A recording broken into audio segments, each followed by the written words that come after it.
There were two brothers who inherited some land, and they decided to begin a farm together. And they signed a contract that stated explicitly that they would split everything they raised, all the money they made, exactly down the middle, 50-50. And over time, their land expanded, their crops increased, and their riches were gathered and increased as well. And they always, throughout all the years, continued to stick by the contract 50-50, split everything down the middle. All the reserves from the grain, half of it would go in one brother's silo, half of it would go in the other brother's silo. And over the years, one of the brothers was married and had many, many children, while the other brother remained single. And one night, in the middle of the night, the single brother woke up from his sleep with a startling realization. What are we doing splitting everything 50-50? This is absurd. We can't keep doing that. My brother has a huge family. He has so many mouths to feed. It's not right that I, living by myself, take home the same amount of grain and wealth as he. He should be getting more than me. But my brother will not break our contract, even if it's for his own benefit. So not knowing what to do, the brother got up in the middle of the night, went to his silo, got a giant bag and filled it with grain. And he crept across the field in the middle of the night and put the extra grain in his brother's silo. And he felt so good knowing that he was providing for his brother and his brother's family. And every night from that night on, he would go to his silo and he would fill a bag with grain and he would take it across. And he was always amazed at how good it continued to feel to provide for his brother and how much grain he always found in his silo. Well, one night, the brother who was married with a big family, he woke up in the middle of the night and he thought to himself, this is crazy. We can't keep dividing everything 50-50. I have this huge family to care for me when I'm older.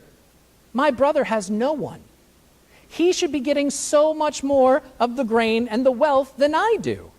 He has no one to provide for him. So not knowing what else to do, he got up in the middle of the night, careful to not wake up his wife, and he went to the silo and he filled a big bag full of his grain and he took it over across the field to his other brother's silo. And he poured it in the silo and he felt so good knowing that he was providing for his brother. And he did that every night from then on. And every night he was amazed at how much grain he had in his silo, how much more he had. And he felt so good knowing he was providing for his brother. This continued on until one night they saw each other, passing in the field, each of them holding their big bag of grain, and they immediately understood what had been going on. And they dropped the grain and they embraced. And the next day they tore up their contract. And for the rest of their days, they trusted in their covenant relationship of brotherhood. And they didn't divide anything among them any longer. They provided for one another as each had need.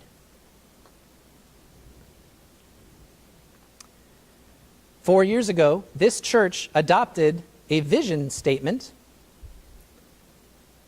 to build upon our strong foundation to help realize God's kingdom on earth. That's our vision for the future.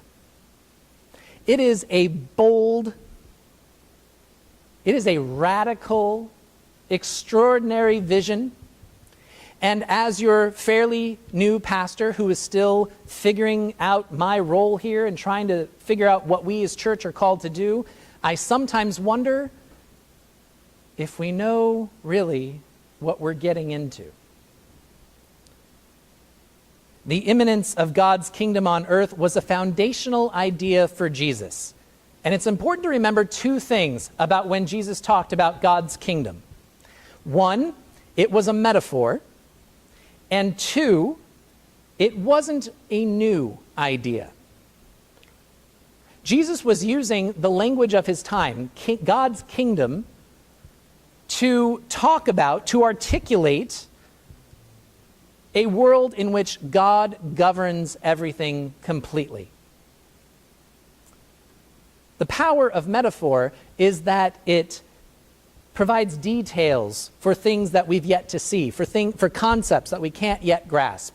But the shadow side of metaphor is that we run the risk of misinterpreting them, of misunderstanding. So it's important to remember that this is a metaphor. God's kingdom is a metaphor, and John Dominic Crossan, a biblical scholar, he has written, the emphasis here is not where God governs, but how God governs. So when we hear kingdom, we don't believe Jesus actually meant a particular territory with borders where there was a castle and a king who sat on a throne. It's not that kind of kingdom. It's not about where God governs. It's about how God governs. This wasn't a new idea. The idea of God's kingdom had been around for at least a few hundred years, but ever since Israel formed its own country, ever since they were their own people, they had a very strong belief, a very certain vision that there was a separation between their kingdom of Israel and God's rule. In other words, they turned to their own king to provide safety and security and keep an economy going, but they knew that the most powerful governing force in their life was actually their covenant with God. In other ancient societies, kings or Caesars were considered the same as God. They were seen as one and the same. But in Israel, they always knew there's a difference between our kingdom on earth and the governing principle of God's covenant relationship with us. So again, it's not where God governs, and I would submit that it's not even about when God governs, it's how God governs. The kingdom of God is where we live when we are living as God governs people to live, which has always been from the very beginning through covenant relationship. In the Genesis story, God creates humans and gives us dominion over the entire earth. And when we hear this word, we associate it with authority, with rights, with power. And many have pointed to this very line in the text and said, see, humans were given dominion. We were given power over everything. So we get to choose how we use it. But the next question we have to ask is, what does that power look like? What does that authority look like? The same Hebrew word, the word that gives us dominion, that same word is used in this creation story just a few lines before, when it talks about the sun having dominion over the day and the moon having dominion of the night. So clearly, it doesn't mean that we get to do just whatever we want. No more than the sun extorts from us during the day, or the moon is allowed to steal from us at night. To have dominion, to have things put in your care, doesn't mean that we get to just use them however we want, because we are created in the image of God. And if we are going to rule as God would imagine us ruling, then we rule according to covenant relationship. Through mutual love and accountability. It's been that way from the beginning. This is the order of the universe, held together by covenant relationship, mutual love.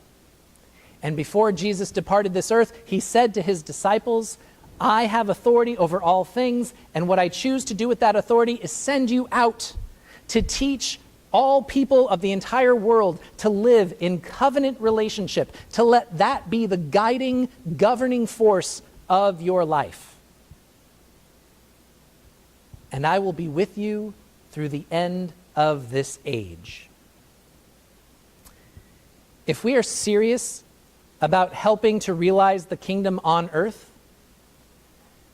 then we have to know we are getting into a whole new adventure. Realizing the kingdom among us involves realizing covenant relationship as the ultimate authority in our lives. And friends, that is going to change and complicate and glorify every aspect of our living. It's such a completely different way of ordering our lives and acting in the world that we don't have any actual concept for it. All we have is metaphor and story. The kingdom is like two brothers whose care for one another has outgrown their financial agreement. Like the humans who plant more trees than they cut down. Like a king who provides better housing for the peasants of the kingdom than for himself. Like a corporation that succeeds by giving its shares away. Like a star that is blinded by the sight of an entire planet loving and serving one another. I know it's nearing the end of the school year. Congratulations to teachers everywhere. But we have some homework to do. Throughout this week, all of us should be called to breathe deeply. Throughout this next week, take time to breathe deeply. And with every breath you draw, notice the world around you. Take in everything that has been created and given to you. You have dominion over all of it. From the trees to the water, from the children in your care to the neighbors on your street, from the money in your bank account to the talents and skills in your minds and your bodies. All of this has been given, entrusted to you. It has been placed in your care. Connect with that. Realize that. If we choose, our entire lives can be governed by humans. We can spend all our days catering to the laws of the state, the contracts of corporations, the schedules on our iPhones, deadlines, due dates. Or we can rule our lives as God rules, through covenant relationship, mutual love, and accountability. Friends, this has all been given to you. It is in your care.